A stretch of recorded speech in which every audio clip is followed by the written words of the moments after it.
Usisikie tu mtu anakuambia unatoa harufu, lazima uwe na maswali kichwani kwako, umuulize anasikia harufu ya aina gani. Sasa kawaida kitaalamu ziko aina 3 ambazo zinazalishwa na bakteria ndani ya vinywa vyetu. Aina ya kwanza inaitwa hydrogen sulfide. Hii hydrogen sulfide ni aina mojawapo ya harufu mbaya ambayo inazalishwa mdomoni, na hii inakuwa kama mayaiviza. Yaani mtu ni akiongea unahisi kabisa yaiviza ili hapa limetemwa.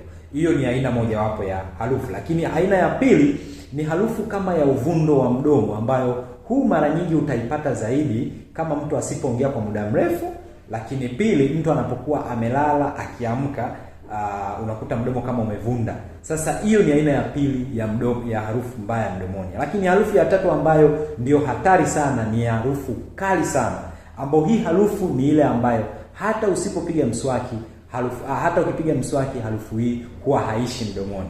Sasa harufu hizi zote 3 zinazalishwa ama zinasababishwa na bakteria, na sisi tuko subjected tu kwamba wale bakteria wanapokuwa wanapokuwa wamekula mabaki ya vyakula, either protini au vyakula vingine tofauti, wanajikuta wanazalisha hizo hewa. Kwa hiyo mwisho wa siku unajikuta wewe ndio unayekuwa mlengwa au wewe ndio unayekuwa subjected. Sasa kitu ambacho kinatakiwa ni nini? Unatakiwa usafishe meno yako. Fanya scaling ili uondoe hayo mabaki ya vyakula, kwa sababu kama